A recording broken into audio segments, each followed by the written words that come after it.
We're on plan to defeat, destroy, disable all of their meaningful military capabilities. L'Iran vient de frapper Israël de toutes ses forces, mais l'Amérique ne répond pas avec des mots. Elle envoie 3000 Marines d'élite.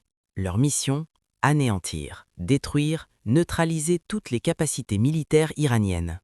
Les moyens de transport disponibles sont réquisitionnés dans l'instant. Sur les bases militaires à travers le pays, les Marines sont déjà alignés sur les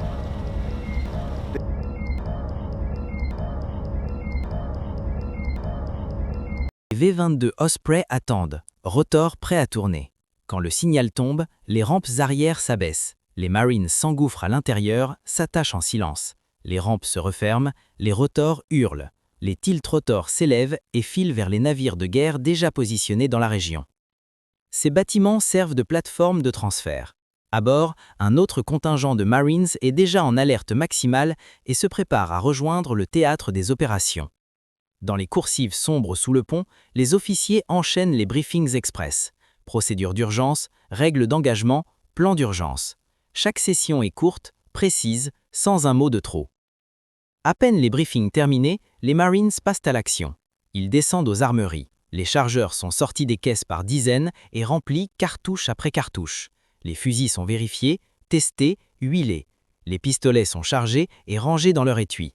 Les chargeurs de rechange sont distribués et glissés dans les poches du gilet tactique. Les équipes de mitrailleuses lourdes assemblent leurs armes, les montent sur bipied et testent le mécanisme avec un claquement sec. À chaque instant, chaque homme sur le navire est occupé.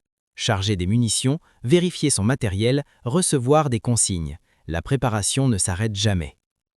Pendant que la flotte se transforme en ruche de guerre, le premier groupe de Marines atteint son point de largage au Moyen-Orient. Les Osprey se posent dans un nuage de poussière. Les rampes s'ouvrent. Les Marines jaillissent avec tout leur équipement. Leur mission immédiate, créer de zéro un camp temporaire qui servira de base de transit pour tous les renforts qui arrivent derrière eux. Ils déchargent sacs et caisses des appareils. La première chose à monter, les filets de camouflage tendus sur des poteaux et des piquets pour briser la silhouette du camp. En quelques heures seulement, ce qui n'était qu'un bout de désert vide devient un camp opérationnel avancé. Position couverte, ouvrage défensif, liaison radio permanente avec la flotte. Modeste, rustique, mais prêt à accueillir la guerre. Sur le pont supérieur des navires, l'entraînement ne s'arrête pas. Des cibles sont installées sur le pont arrière. Les tireurs passent les uns après les autres aux exercices de tir de combat réel. Entre deux séries, ils règlent leurs optiques, zérotent leurs visées, calibrent leurs armes pour les distances exactes qu'ils affronteront au sol. Le tir tourne en continu. Un groupe tire, le suivant charge les chargeurs, le troisième nettoie les armes. Pas une seconde de perdu. Au même moment, sur les bases logistiques qui tournent à plein régime, l'effort est titanesque. Chariots élévateurs et chargeurs lourds circulent sans arrêt sur le tarmac. Des véhicules blindés sont conduits sur les rampes des C-17 et solidement arrimés au plancher de la soute. Derrière eux, des palettes entières de munitions. Caisses de cartouches pour fusils, obus de mortier, grenades, missiles anti-chars.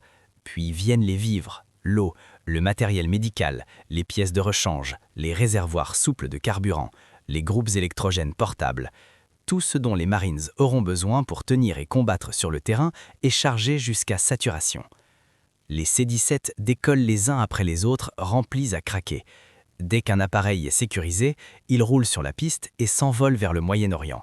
Sur la rampe, d'autres attendent déjà leur tour. Le pipeline logistique fonctionne 24 heures sur 24. Tout ce dont ces Marines auront besoin pour se battre les attendra sur place. Parce que cette fois, ce n'est plus un exercice. C'est la vraie guerre qui commence. Et les Marines sont prêts.